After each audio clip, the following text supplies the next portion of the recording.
Hello and welcome to Mastering Dungeons. I am Sean Merwin here with Teos Abadia for another week of D&D talk. Hey Teos, what's up? Hey Sean, this is the week. I'm telling you, this is the week that we're going to master that dungeon. We are. Just the one though. And we do have several. Yeah, I mean, there'll be other dungeons. Yeah. Yeah, and there probably will be dungeons. Other dragons. Yeah, the dragons, the dungeons, so many. Yep. And I'm sort of sad this week because I haven't played D&D in a while. The normal home group I play with, we've been unable to meet because of scheduling conflicts. And so if you're a game designer and your head is always down in those details, it can be draining, like any job can be, no matter how fun you think it is. Yeah. And that play sort of rejuvenates you sometimes. And there's been a lot of heads down design and not a lot of rejuvenation. So I'm hoping this is my rejuvenation for the week, Teos. Just your mission, if you choose to accept it. I accept it. Okay. Wait, what is the mission? What is that mission? To rejuvenate me. To make it so I could go on. Rejuvenate you. Okay. Listeners, join us on this tale of rejuvenation. By the end, Sean's going to be like 15 years old and giggling. So that's great. Well, I'm generally giggling, but that's a whole different thing. But yeah. We do have some good news this week, so we can get our giggles on with the news segment, starting with the announcement that D&D Live 2021 will see G4 partnering with Wizards of the Coast to provide and stream content. So that's exciting. So this is the D&D Live. We missed it last year because, at least in person, because of COVID. It was supposed to take place again in Los Angeles, and that got shut down. So now it's still not going to be an in-person event, but it's going to sort of take a new form. Do you want to talk a little bit about it? Yeah, it'll be really interesting to see where this goes. G4 is a network that's tied into game streaming. And they say what they call the 12th level vice president of programming and creative strategy at G4 says, "We're thrilled to partner with Wizards of the Coast to give fans adventure, comedy, and incredibly entertaining journey into the theater of the mind." So, we'll see what this production level brings to the games. It's apparently going to be, like last year, we're going to have these streamed games that are going to have a star-studded cast. And if any indication of history remains true, we're going to see greater and greater stars showing up. I mean, if Jeff Goldblum's doing random podcasts, anything's possible. So yeah, that'll be interesting to see. Yeah, they didn't mention, or at least I didn't see mentioned anything in terms of like organized play or anything of that nature where you can just sign up to play games. I assume that it's going to happen because it's happened in previous years. But I thought it was a notable absence of reference to at least, one line saying, and also you'll be able to sign up and play. We'll have to get on Dave Christ at Baldman Games to see if he is going to be running things as he has in the past. And as he does every month for their monthly game days. Yeah. And this event is July 16th to 17th. And then after that, they said that after the 2 days, after those 16th and 17th of July, there will be 4 all-new limited-run campaign series to premiere on G4. So there's something there going on with, I guess, Wizards partnering with them to sort of have some limited run shows that maybe are being introduced during this D&D Live event and then go on. And if anybody doesn't know, we should back up and say D&D Live is where they announce the new storyline, right? So that's part of what makes this huge. So not only is it sort of star-studded and you get to watch really great DMs like Jeremy Crawford and all kinds of other people run really cool games for these star-studded casts, but also you get to get a taste of what the season is. So, we saw like when Descent into Avernus was announced, they would have like Deborah on Wall running a star-studded table, and it's set in hell, right? So that gets you excited about what might be in the Descent into Avernus. And we saw that last year with like the Game of Thrones cast playing Rime of the Frost Maid. And so whatever this year's mega adventure is, we're going to see this kind of taste here, which will be neat. And it's also important to note, I think, that G4 is sort of a step up in terms of possibly production quality and in terms of distribution of content. Correct me if I'm wrong, but G4 is actually a cable channel, or it was a cable channel. Yeah, I'm not exactly sure on what they definitely were. I don't know if they still are. Yeah. So we'd have to look that up. Because I went to so that is probably part of it, to be a larger audience. Yeah. You know, it's not just on YouTube; it's also on G4, and I'm sure it'll also be on YouTube and all that. So a bigger audience would be potentially exposed to this. Yeah. So I went to the G4 website to try to figure out, and they talk about being connected to NBC Universal. But I couldn't find information on here's our channel, they seem to be going through some sort of rebranding or relaunch. So it'll be interesting to see what the breadth and the reach of this content becomes by partnering with G4. Is this a first step into getting onto the next step up in terms of cable channels? Can we get on Sci-Fi? Can we get on NBC? Those right or one of NBC's several their streaming service. Can we get on Peacock from this? Do you know what I say to all that, Sean? What do you say, Tejas? Give me a D&D cartoon. That's what I say. Give me just that D&D cartoon. That's how you get on these things. I don't care if it's on Netflix, on NBC, on whatever, but give me a new D&D cartoon, family-friendly, bring everybody in, get them super excited. That's how you do it. Okay. And then have the mugs and the T-shirts and the McDonald's Happy Meal. That's my plan. And the salami. Don't forget the D&D salami. Branded salami. Yep. I think it was bologna, but yeah. Oh, branded bologna. D&D branded bologna in Spain. That's what we need. Any of your lunch meats will do. I mean, it's what we deserve. It is true, especially you and I. When you've gamed all day. Yes. See, this is how you rejuvenate. You get yourself a pack of D&D bologna. And you just eat that, and that just fills you with these nitrates that empower you. It's like a superhero story. Exactly. In the making. Oh, yeah. I mean, I'll definitely mutate into something different. And if you could throw some Magic the Gathering branded Swiss cheese, you've got it made. Yeah, it doesn't get any better than that. Speaking of Magic the Gathering, the Forgotten Realms set of Magic the Gathering cards has been previewed. Greg Tito himself, the man, came on to share some of the cards, went on the Magic stream. What did you notice from this stream?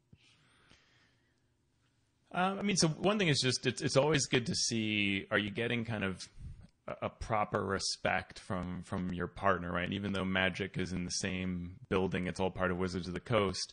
Like, this was what you'd want to see, right? The person who runs the Magic stream, the person who runs the D&D stream, like, they're both there, and they're both having a lot of fun sharing these cards and giving previews. And they showed off a Beholder card, a Vorpal sword, which has the possibility of wounding you to the point where you lose the game. Like, it literally cuts your head off and you're done. A portable hole, a halfling prosperous innkeeper. And then we got to see a commander card for Tiamat that was, had people in chat going, whoa, that's strong. So it gets the full treatment. I mean, just like any set of Magic these days, they had alternate look cards. So they showed one that had a background that sort of looks like bookish, parchmentish.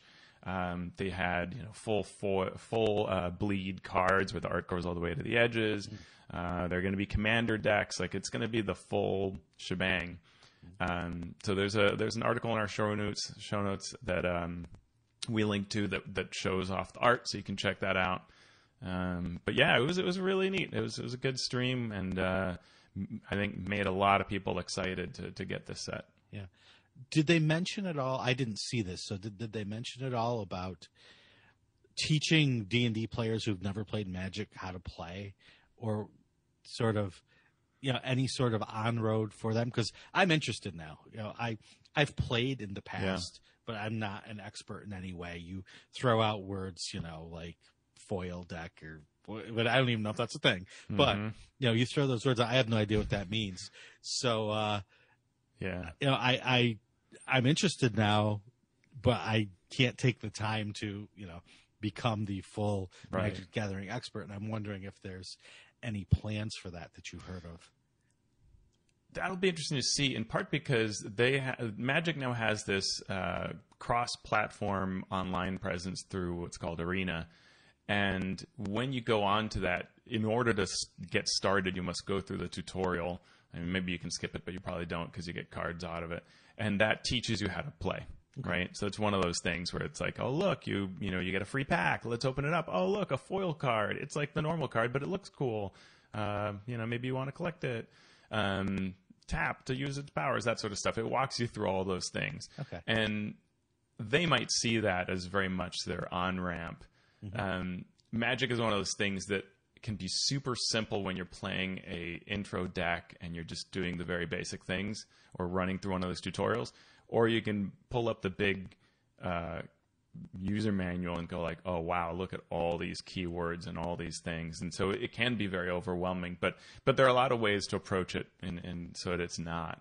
But it's a great question. Will they do something specifically for D&D players? I love your idea. My gut says no, they'll forget to do that, even though it's so important. But yeah, I mean, and I would love to see at conventions, like, even these virtual conventions, something that brings in the Magic player and something that gets the D&D player who's already there to learn about how to play Magic, right? That would be great. Yeah, super. Well, I'm in. I'm ready. Put me in, coach.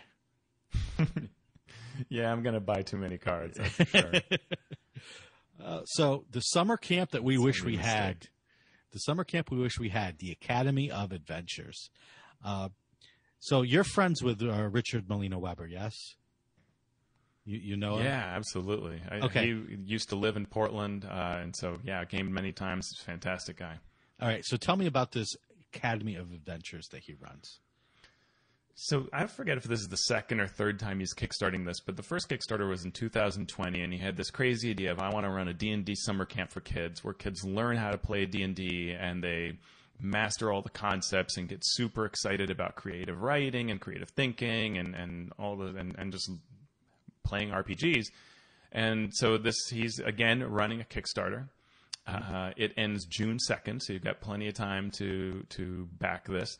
And if you know anybody who's ages 11 to 15, this is a fantastic thing. You sign up and you have 5 days of fun. After that's done, you can sign up again. He usually has sort of continuing classes that people can do. Richard is an amazing teacher. He's a former math teacher. He's taught at various school levels. He is excellent at doing this. I recorded once a couple of what are my favorite monster videos that he used in the class, and it's just a great.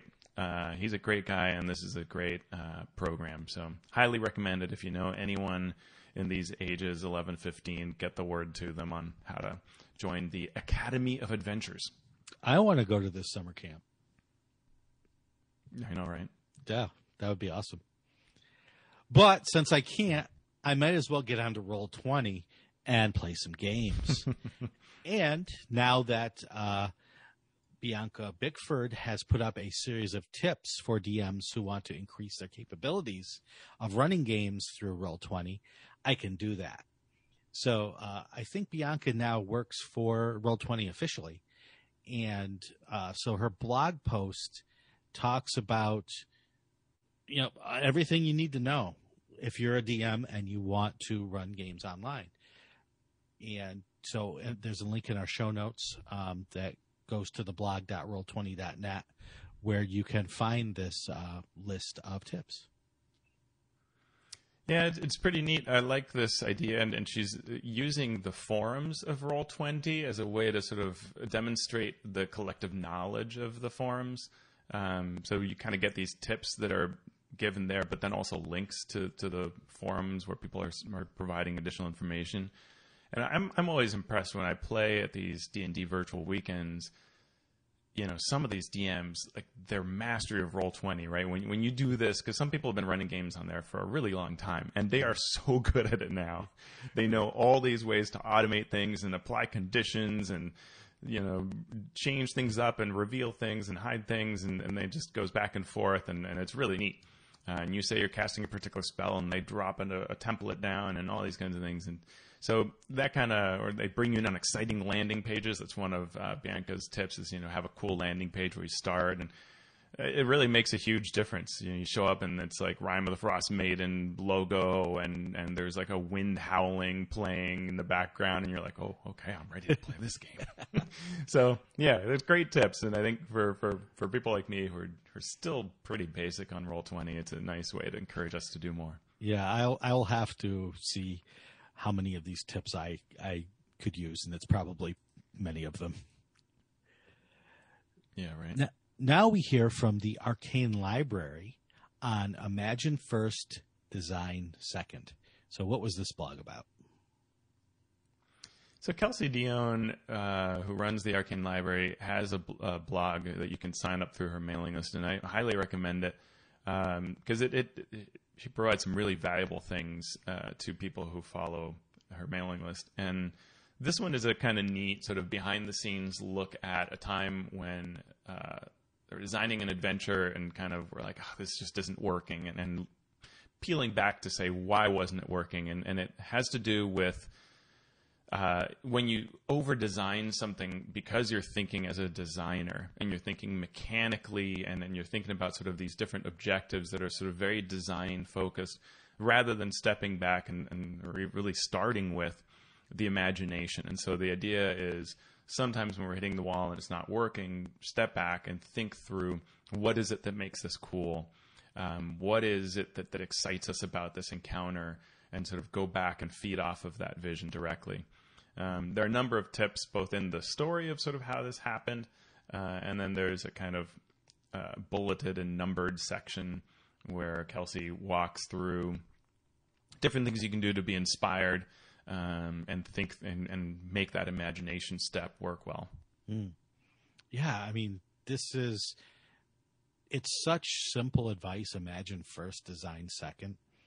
But it's so powerful, and you know, finishing up the writing for role-playing games class that I just taught, I wish I had highlighted this. I highlighted it, but not in so few words.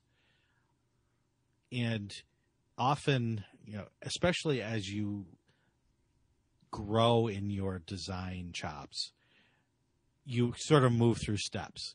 You know, your first step is you have this great idea, but you don't know how to mechanically incorporate it. And then once you learn that, everything becomes mechanical. And so you start thinking in terms of that. And it's that conflict between, you know, the fun and the flavor and the balance that we talk about when we review most of the things we review, that is always pulling at you. And the faster you can iterate in your mind between those two things, bringing in your imagination and then mechanizing that into solid mechanical foundations is so important. And this article, I didn't read the whole thing, but I skimmed it enough to know that it does a great job of giving, you know, both inspiration as well as some solid, you know, solid design tips to make it work. Yeah. And I think two thoughts that I had when I was reading this article. One was a player on the player's side. There was a player that I used to play Living Greyhawk with a lot. And they were pretty quiet and reserved and sort of felt like they were very mechanical. And then one time after a game, they started talking to me about their character. And they had this amazing backstory and personality insight into their character. And I had to say, I was like, I never see this at the table. And he was flabbergasted. Like, what do you mean? I'm like, well, you don't kind of really like speak in character that much or talk about these things. I had no idea your character had all this depth. And they're like, really? I guess it's all in my head. Yeah. And that's the kind of thing that when we're writing encounters, sometimes in our head, we really see this vision of what the encounter is going to be like. But we must find a way to convey that, right? Otherwise, it's not there. It's just in our heads. Right. And sometimes encounters fall flat, I think, because they don't bring out that, that you don't get that feel. Mm-hmm. And I love, one of my sources of inspiration that I love is the old articles that would be in like Dungeon or Dragon magazines that would have like a list of like, say, 15 wacky shopkeepers or 12 interesting things in a forest. And those things are like, it's things and Kelsey talks about them here. Like she ends with sort of like, see the black glass mountain towering overhead like a rearing leviathan, smell the sultry jungle mist, redolent with flowers and the stench of nearby corpses, feel the rat bones pop beneath your boots as you stalk across the damp flagstones. Like those kinds of ideas are really cool. But you want to get your players to experience them too, because that's when they're like, oh, this is so interesting, right? How do they know that they're chopping through vines to clear through the thick jungle, right? Like, yeah. With the monster design that I've been seeing, I often have to go back and say, this monster, this is a cool idea. What does it look like? Right? Because it's so. Yeah. It's so there mechanically, right? All the parts are in place. Everything is balanced nicely. It's fun to run, which is important, but also how do the characters interact with it? What do they see? What does the box text of this monster look like and smell like and all of that. And it's important when you are designing something to constantly be switching back and forth between that sort of right brain, left brain dynamic of, creative and then mechanical. Yeah, and I think things like monsters, because you're working with the stat blocking, sort of trick you into being like, what should its strength be and what should its damage expression and hit points. But the most important part is how it's going to feel like what it is to the players. Mm-hmm. And I think that's the true challenge of monster design, right? And you have to be willing and able to change one to fit the other. So you imagine this monster, then you design it, and then you realize, wait a second, I can't quite do what I want to do. So then go back and let your imagination rethink. Oh, its strength is going to be low. So what is it? How does that change what it looks like? And then go forward and then maybe change some mechanics based on a new reimagining of the monster. So, yeah, all of it works together. When you're firing on all cylinders, it one side always informs the other. And I love things like a big shark or like a big ogre giant kind of thing. They tend to not have the highest attack rolls, but they do this devastating damage when they do hit, right? Mm-hmm. And that's a way of showing that sort of, if you think of the huge giant that kind of is always just barely missing you, but boy, if that hits, that's going to, and that's what it's all about, is you're trying to dodge, because when that one blow comes in, it's going to be so much damage. Yep. And that's a fun way of communicating that. Right. And the same thing with like armor. If you have a monster that does a lot of damage, but you want it to be a slightly lower CR, you have to lower its armor class. Well, how does that change the way it looks? It's not going to have armor then. Okay, so what does it wear? It's going to be very clumsy then, because it's going to have a low dexterity. So how does that change? Your imagining of it. It's cool. And I love that topic. And imagine first, design second. Yeah, that's great. Such a beautiful way to say it. And speaking of designing, next Friday, May 21st at noon, I will be on Nerdarchy Live. I'll be talking with Nerdarchist Dave, who I've talked to before, about the Monster Grimoire Kickstarter that we're doing with Ghostfire Gaming, as well as some other topics. And I love talking with the folks at Nerdarchy.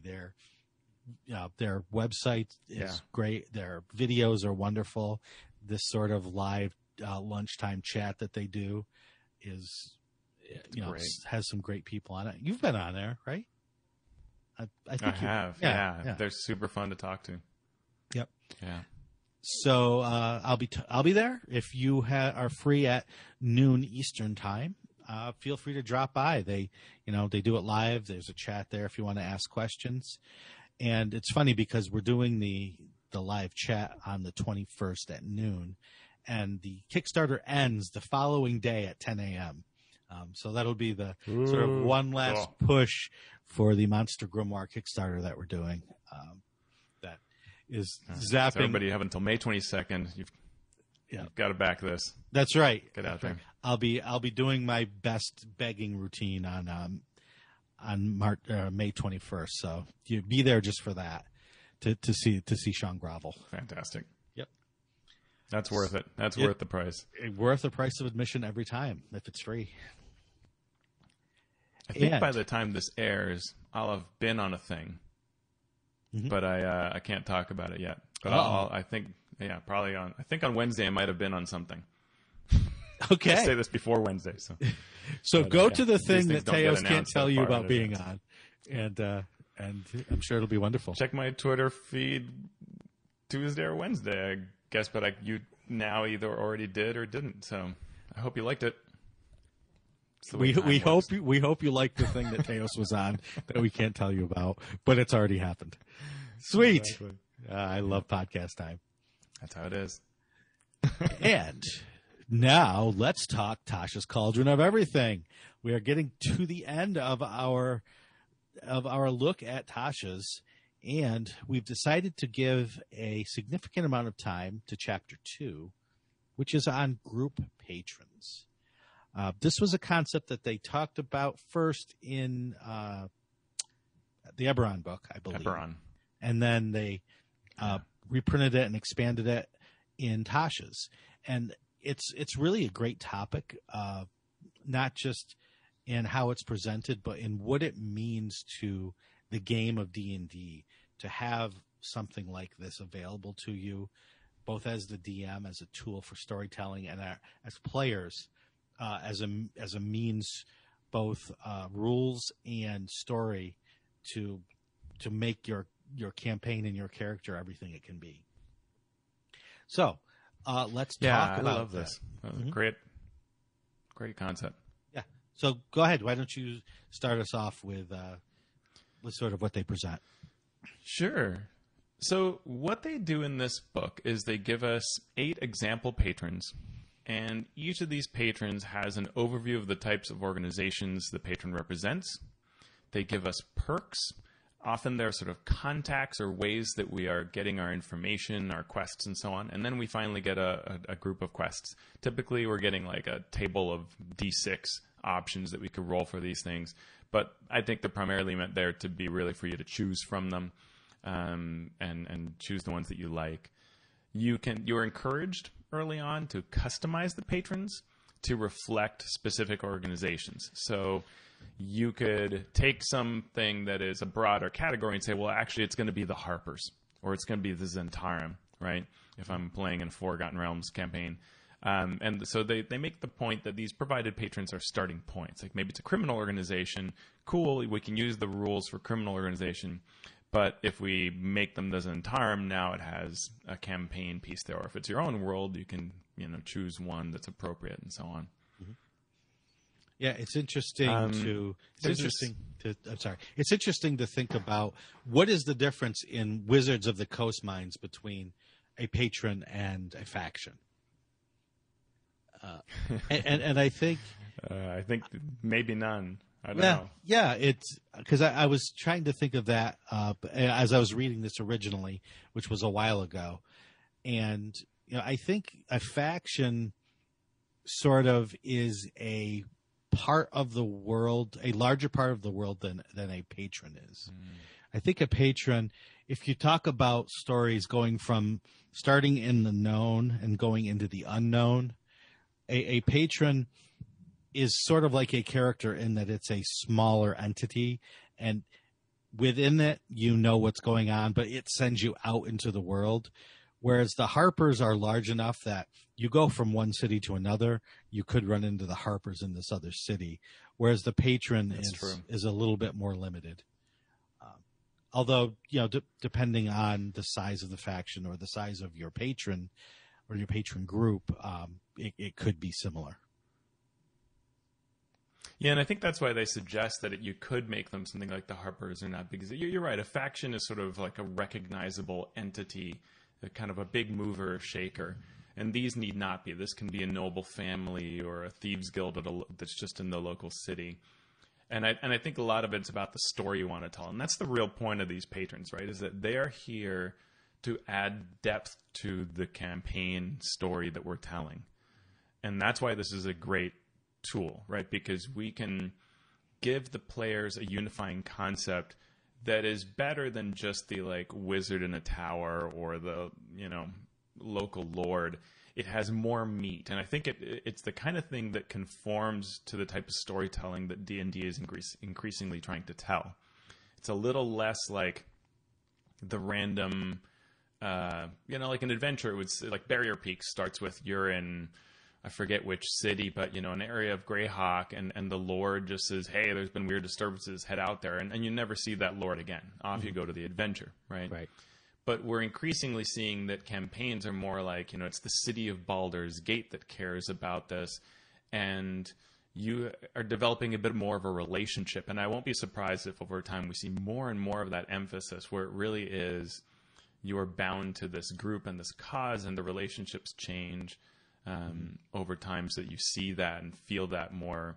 You have a greater stake in it, right? A greater relationship with these entities. Yeah, it's funny because one of the issues that home game DMs have, at least in my experience, is getting all the players on the same page in terms of what their characters want.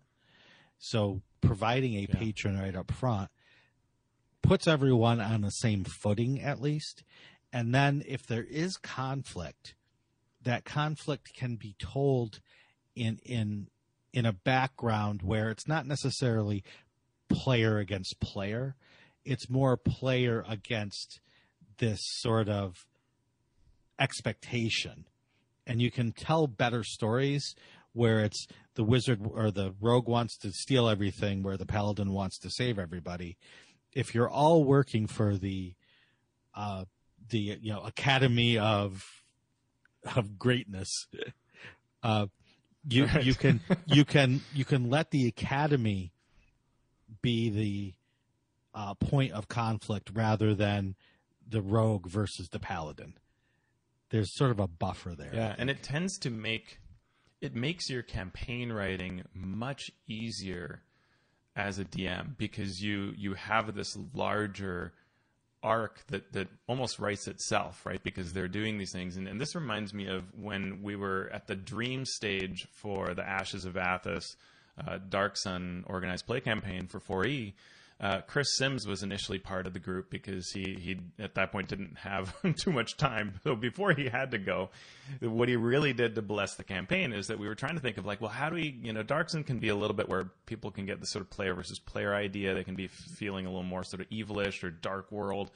How do we kind of unite them, but also what's the proper story to tell here? Mm-hmm. And he said, well, if we make everybody a member of the Veiled Alliance, which is the secret wizard arcane organization that's outlawed, if we make them all part of this, now they've got a reason to be together. Mm-hmm. And really the story started writing itself as we were like, okay, well then their organization is being threatened. We all know that they're now the good guys because they've got a reason why they're working for the Veiled Alliance. And it just began to happen for us. And we could, through the rest of the campaign, tell this Veiled Alliance story while telling a Dark Sun story. And it was the best. I mean, that was the gold that he gave us. It was just to set us on that path.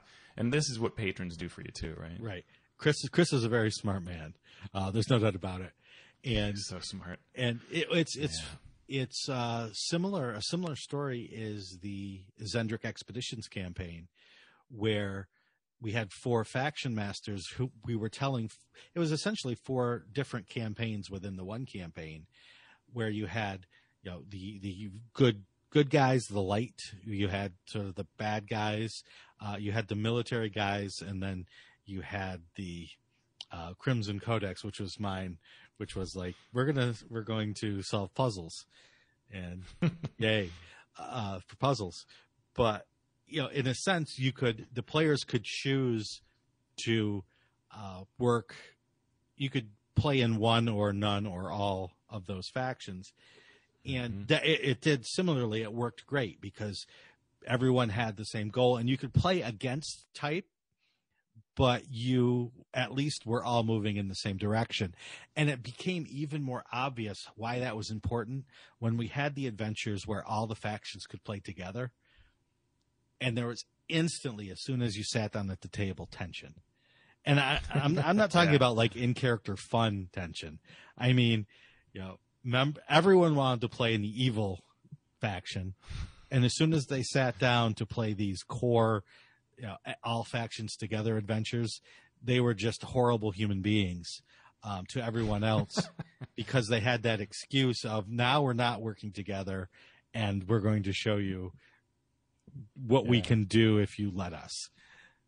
So it's and the adventures had that aspect of a secret for one group but not another, and so it created that sort of rivalry, and which is amazing when you artificially assign people to groups, right? They really do rally. But that's true in a home campaign too. You know, even though you just have one group, but suddenly you have a membership and you care about this group. And now you can do things like threaten the group or threaten it from within, reveal something that shakes the group. Like, all those things become super interesting and far easier to write, because if you think about like, oh, it's a city campaign and I want to show that something is shaking up the government, like that isn't necessarily very tangible to the players. But if they are part of that government in some way, right? If they are part of some ministry, if that's their organization, and now the ministry is impacted, they suddenly have a real stake in it and they'll care about it. And yeah, I love the concept of patrons. We should probably get into the mechanics of it at some point. Yeah, probably. No, the last thing I was going to mention before we do that was, if I think back over the last 8 campaigns that I've either run or played in, not talking about organized play, just home campaigns, most of them have either outright by default or implicitly this sort of patron grouping. Acquisitions Incorporated being, they're a patron. Sure. That's what they do. Yep. And for the ones that we haven't had that sort of grouping, we weren't part of a monastery, we weren't all related by blood, was weaker for it in a lot of ways. Not just because of the story, but because of like the in-jokes that you could make from that, right? That connection adds a lot in so many ways, many of which we are about to talk about. Yeah. All right. So the patrons, early on, they have a rule that's sort of a core rule. So regardless of what your patron is like, you have this rule, and it's called group assistance. Having a group patron gives an adventuring group a common purpose, which requires better coordination in the form of guidance and encouragement, or it inspires that. So because of this, each member of the party can grant advantage to an ability check, attack roll, or saving throw of another member of the party. To do this, they must be able to see each other and hear each other, or see or hear each other, and neither can be incapacitated.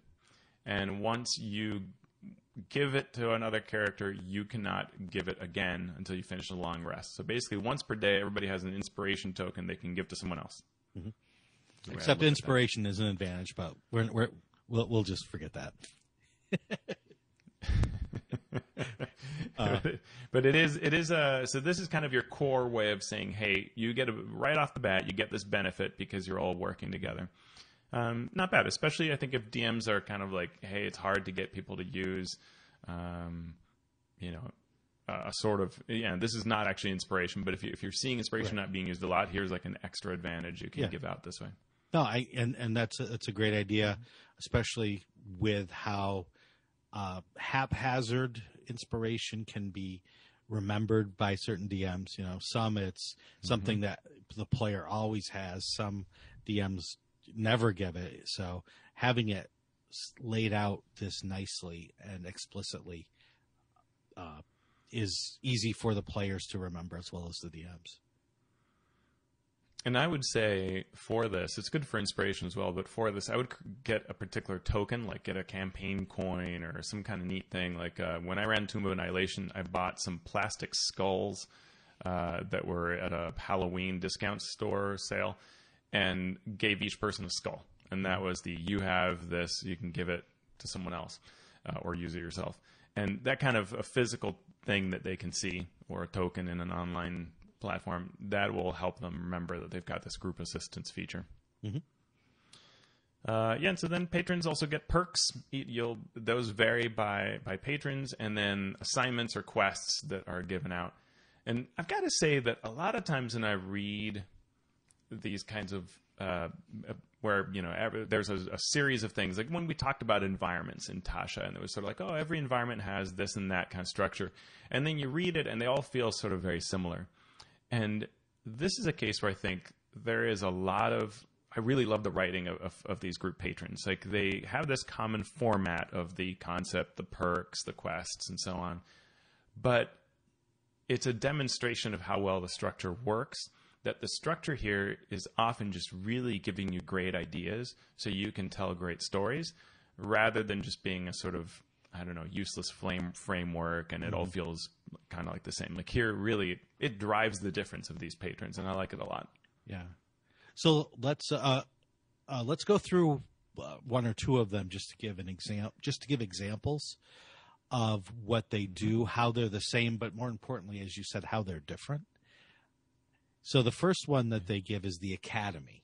So the concept for this is, it is some sort of institution of learning. Hogwarts, the college or a university, a mages guild college, a royal academy, any assemblage of scholars and truth seekers can function as an academy. So the in Eberron there was is it the Diggers Union? Is sort of it's attached to a university. So that could be an academy-like thing. Yeah. And you can see why this started. If you know the Eberron campaign setting, you can see why this started as an Eberron concept, because they have the major houses, and then they have these academic institutions and these different nations and stuff like that. So it works really well, but it can work equally well, as we see from sort of the Hogwarts concept and everything. It can work anywhere. And so let's look at anything else with the concept that we wanted to mention. Well, they give us these, again, with these tables, they give us the academy types. And so they provide boarding school, very Hogwarts, Arcane Enclave, Secret Monastery, Elite Institute, Vault of Secrets, and Museum of Dreams. And each one comes with a little sentence or two describing it that can give you ideas. And so that's where you can really see, like, oh, yeah, like at first I think, oh, it's an academy. But then I realize it could be you could have 10 academies, and they're all fairly different depending on how you set them up. Right, yeah. Like a monastery would be very different than an arcane academy, would be different than a gladiatorial academy. All of those things would not only train you differently, but have different objectives that you are provided for when you go out into the world. Yeah, and the idea of more of like a boarding school gives you one type of, if you think of this as a movie, that's one type of movie. Mm-hmm. But Elite Institute, where everybody's at the top of their game and getting in is super difficult and advancing is super difficult and competitive, well, that's a whole nother thing. So, yeah, and you can, so there are a lot of really neat ideas here. Mm-hmm. And then we get into the perks. You want to share some of those? Yep, so the perks for the Academy include compensation. So the Academy will pay you for the work that you do, which sets a lifestyle for you, initially a modest lifestyle. Or if you don't want to use that sort of everyday giving money routine, you can provide bounties for every discovery, every bit of treasure returned. So it's more of a episodic compensation rather than a ongoing compensation. Yeah. Anything I like that alternative. Like that's neat to think of it that way. Yeah. Yeah, it's neat. They have documentation. So each member of your group you receive identification showing that you're part of this academy. And so that can be something like a background might give you the ability to have, food and shelter when you go into a town that has a thieves guild or you're a noble that knows who you are. This sort of documentation might give you special status or give you access to places that you otherwise wouldn't be able to enter. Although having such identification may backfire on you depending on where you flash your badge, as it were. True, yeah. And that's kind of fun, right? That can get you into like rival organization issues if you flash it at a tavern. But it can also explain why you can go into the magically destroyed area of town or something like that. And so a lot of neat ideas there with that. Yeah. Another perk is research. While research is part of your group's job, your patron has resources to facilitate such efforts. You can call in a favor to delegate that research work, like the downtime activity described in Player's Handbook and Xanathar's Guide to Everything and the Acquisitions Incorporated book. To a colleague, contact librarian or research assistant. You have to cover the expenses of this research, and the DM will determine its success or failure. And so this is where we get to something that I find intriguing and slightly troubling, which is we have backgrounds like Sage or Librarian that their whole thing is this. And so it's good to have the option there of things happening off screen, but depending on how you like your campaign to run, you may want to restrict that a little bit to let the player and the player's character have the spotlight when it's their thing, rather than just doing it off screen. And I think with downtime, it's not that hard. In that downtime is technically something anyone can try. But so if you say, I'm going to use the research downtime activity, anyone can try that. The wizard should get advantage, right? Or the person with the sage background. If someone who's, where the topic applies, then that's where you give them advantage on those checks because they're particularly good at this, right? And I would have loved a little more guidance here because downtime is something that is so great, but it isn't used often in the rules. So I love that it's mentioned here, but it would have been really cool if they'd given you a little more. I know it's always hard to fit in the words, but to give you a little more to help DMs think through how to do this. And to say things like, this is great for players and groups that don't want to worry about downtime. They just want to go on the next adventure and fight the next thing. So this is where you use this. If players love doing this sort of downtime research and thinking through how their characters are going to spend that time, then give them options because of this patron, but don't take away, that fun for them.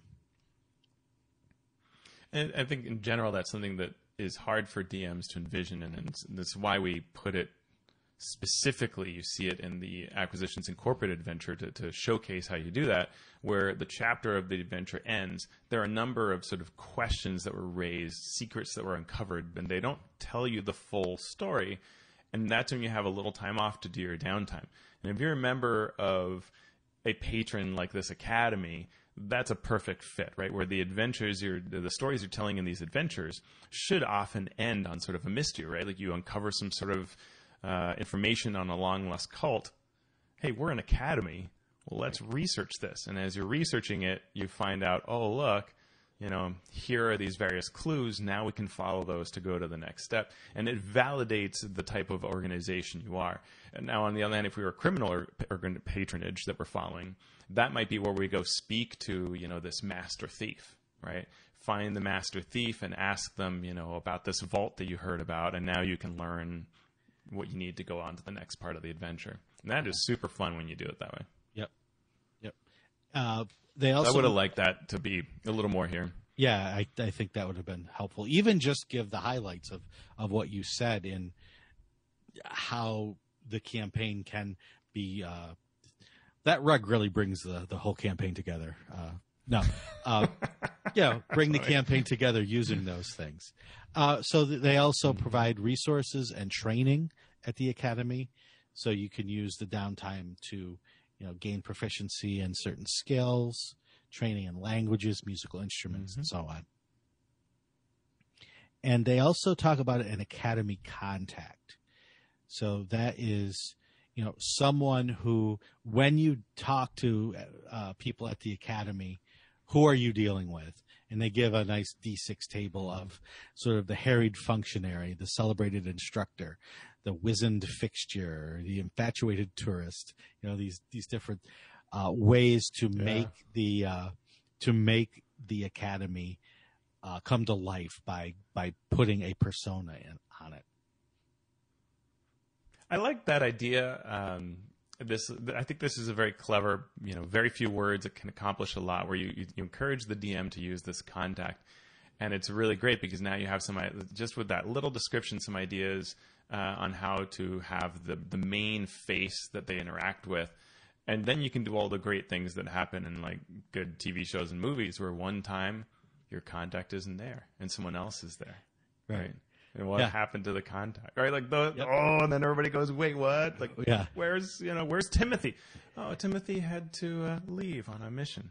Right. Yeah. We haven't seen Timothy. We haven't seen Timothy in 10 days. Okay. Yeah. And they also give Academy factotum roles. So these are roles that the characters can play within the Academy itself. So they like a role as a student. Well, if you're an acolyte or an artisan or a noble or an outlander, they give the various backgrounds where you might be a student. But then they do, other roles: groundskeeper, professor, researcher, financier, an expert speaker. So your role at the Academy might not be an enrollee. It could be any of those things. And I love like groundskeeper, right? The really lunch lady, right? I mean, it's right. Yeah, it's perfect. It's a great way to put a spin on why the barbarian is involved in this academy. Oh, well, I just happen to have been working here, as a guard, as a groundskeeper. Love it. Yep. And that's a great way to not only get everyone together who might be of diverse backgrounds, but to play up the differences between characters even within an organization. Do you want to talk about the excellent. quest? Really fun design. Sure. So you get it for all of these patrons. You get inspiration on the types of quests that they'll be sent out on. So academies have research missions based on their focus, and they struggle against rivals. So we get a table of 6 quests. Aberrant zoology: document, capture, or explain unnatural beings. Perfect. Arcanodynamics: investigate magic or harness it. Forbidden history: lost truths of the darkest ages. Cryptogeography, and I love the language, right? Like we're getting like course titles almost, right? Proof of hidden lands or incorrect assumptions. Restorative antiquarianism: plundered artifacts, restore them to their rightful items. Now we're like Indiana Jonesing it. Yep. Evolutionary divinity: explain what no mortal was meant to know regarding the origins of divinity. This is just such great stuff, right? Like hats off to whoever wrote that. And really great. It's good advice, and it's presented in a great way to show the various options and to trigger DMs to inspire themselves to create their own bits like this. Yeah, love it. So let's talk about another patron that's very, very different, which is the Ancient Being. as Tasha says, anytime an unfathomable, powerful entity sweeps in and offers godlike rewards in return for just a few teensy favors, it's a scam. Unless it's me, I'd never lie to you, reader dearest, says Tasha. So, for an ancient being, your group is bound to the designs of an ancient being of tremendous power and influence. You might serve as the creature's eyes and ears in the world, carrying information back to it, or perhaps you work as its direct agents, enacting its will. Whether you chose this arrangement or were tricked into it, you can count on the strange resources of your benefactor as long as you serve its purpose. And we got this table of 6 possible ancient beings: Elder Dragon, Lich, Bound Fiend, Guardian Celestial, the Endless, Primal Manifestation. And I like that it covers a lot of different permutations here. I mean, I thought of just all kinds of movies where at some point, even the absurd, like Golden Child, right, with Eddie Murphy, where behind the screen is this sort of Naga creature, or later this sort of golden entity. Like, it can be something like that that's sort of mysterious, but is more divine and kind than being evil. Mm-hmm.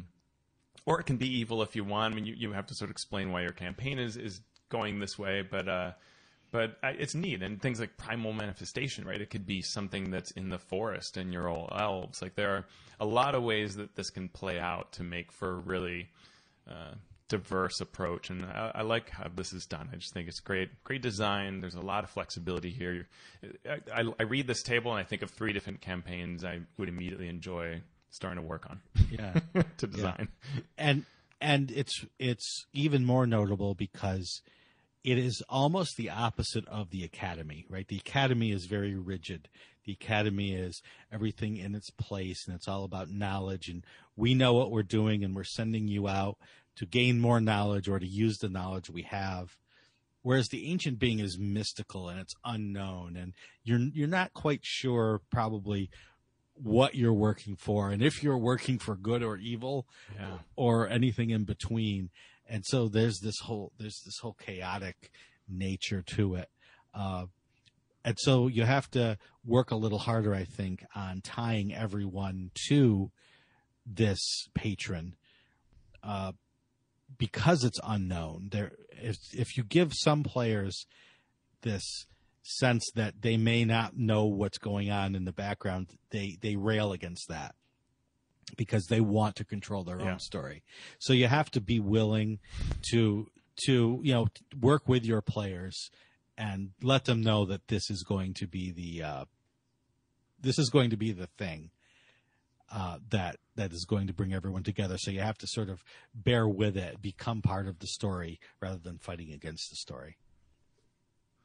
And I don't know if this gets you revitalizing or not, Sean, but, I read this description of the option of the Endless.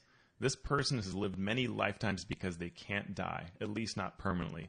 No matter the cause of their demise, they return. To all appearances, they're alive and mortal, but they control the amassed resources of an immortal. And I think of, one time where Chris Perkins was talking about the start of an adventure and how you can turn a trope on its head. And, it starts in a tavern, and this wizard is going to give you your quest, and then they fall over with a dagger in their back. Mm-hmm. Right? So, you started in a tavern, but it's not like what you thought, right? It's not the job board.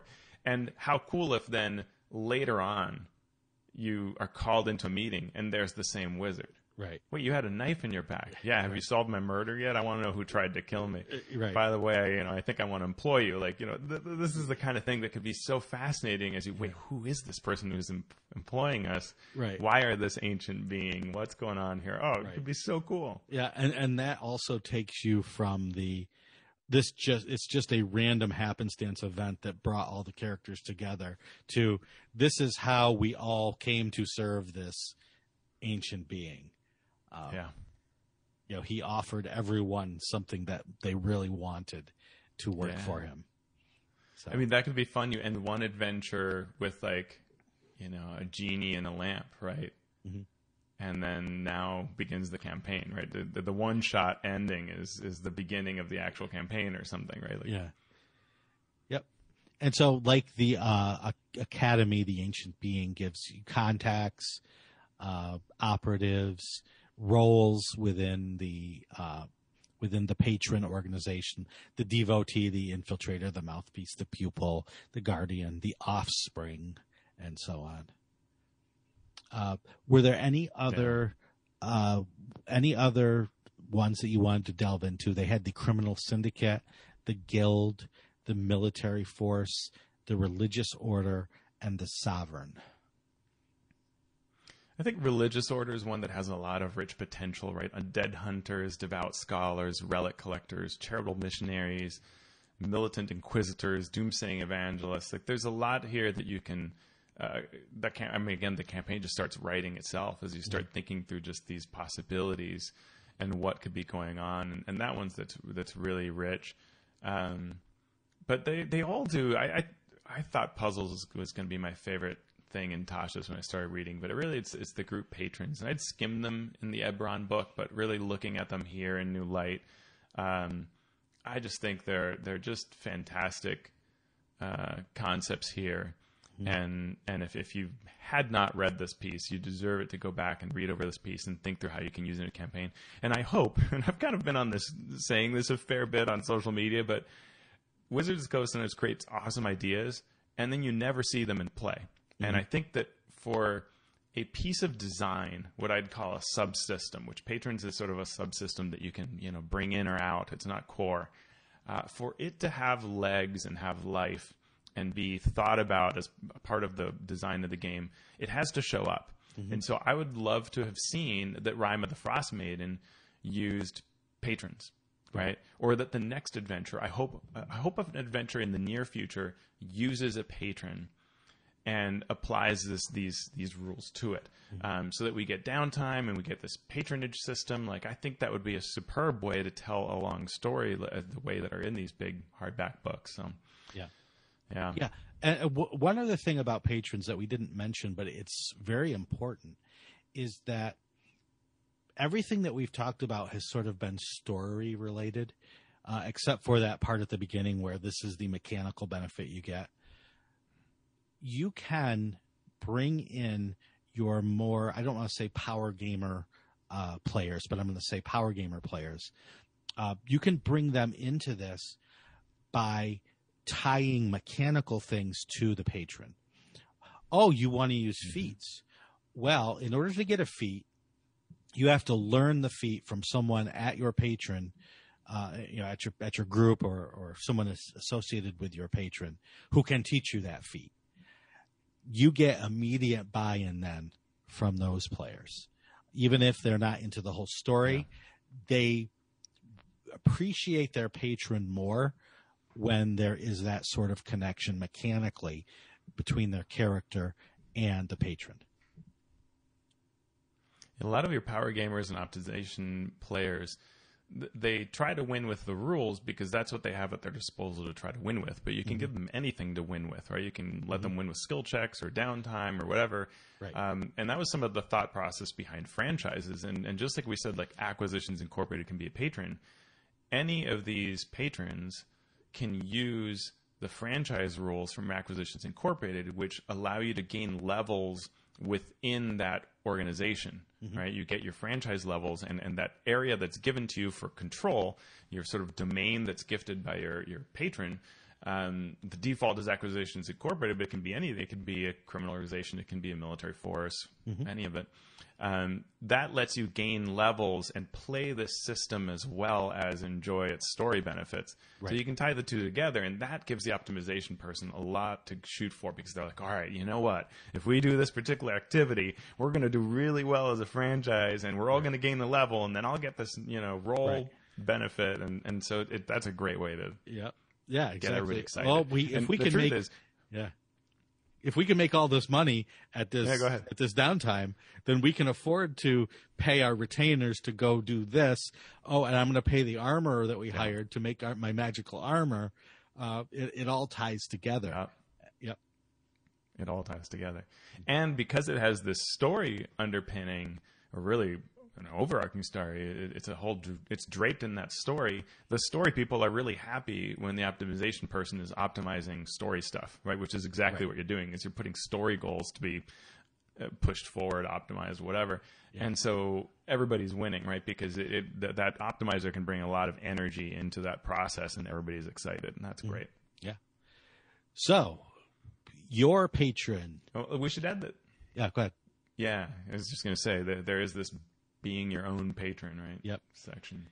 Yeah, and it just basically talks about what you have to do, what you have to think about if you let the characters run their own crime syndicate, mercenary company, Arcane Scholar Collective, or so on.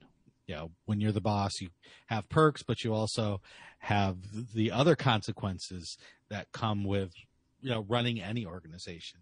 And if only there had been a book out there, Teos, that talked about running your own large-scale business that they could have referenced here, that would have been awesome. It's as if Wizards of the Coast doesn't know that the Acquisitions Incorporated book was written. I mean, let's be honest. It's so funny that they link to the running a business downtime activity from the DMG when we created this way better version. But yeah, I think the running a business downtime activity in the DMG is actually very problematic. But yeah, okay. You can use that. You also can crack open your Acquisitions Incorporated book and use the rules there. Yeah. But, you know, overall... But it is funny. It is very funny. Overall, as we said, you know, use this as a DM. Use this concept of having a patron to win all over the place. You know, to win in terms of story, to win in terms of mechanics, to win in terms of having all your players working toward the same goal, and then using all the twists and turns of what this entity, this patron behind the scenes can bring. Is our patron really good? You know, it's the old CIA. Is there a mole in the CIA doing evil? And we work for the CIA. We have to now investigate ourselves to find out. You know, all of those common tropes that we see in stories with this monolithic organization. It's all great. So I'm super glad that this was in the book again, and DMs got a chance to peruse it. Any other thoughts, Sean? What do you think? Yeah, with patrons done, the only thing really we haven't covered in this book are sort of feats and spells and magic items like tattoos. What do you think? Are you feeling like, is this the end of our Tasha's coverage? What do you think? I don't know. There's some, you know, a small part of me says it might be interesting to look, but a lot of these things are reprints as well. So I don't know. Maybe we'll leave it a mystery to our listeners about what we're going to talk about next time. Maybe listeners can tell us whether they think, do they want to see us cover this or kind of move on to the next piece? Yeah. What do you want us to cover next? There's lots of options out there. There's books that we have not yet had the chance to crack open and investigate. There are large-scale topics that, you know, we could talk about in terms of players or in terms of design or, you know, just in terms of the business or hobby. So let us know what you'd like to see, where you can go onto Twitter and you can talk to us at Mastering DND, or, you know, elsewhere you can talk to us. Where can they talk to you, Teos? My phone number is you can find me on Twitter at AlphaStream, and my blog alphastream.org. And Sean, how about you? You can find me on Twitter at Sean Merwin. You can go to the forums at forums.misdirectedmark.com, or go to that Twitter handle at MasteringDND, or become a patron. And if you're already a patron, thank you so much for the support. You can go to patreon.com/MMP to support us and a couple other shows on the Misdirected Mark Network. Mastering Dungeons is a Misdirected Mark production, the media arm of Encoded Designs. So, Teos, now that we have looked at patrons, what should we do now? Well, for the honor of House Griffin Horfenpickle, we are going to go kill some monsters. See, I'm part of House Hassan Pfefferly Dunn.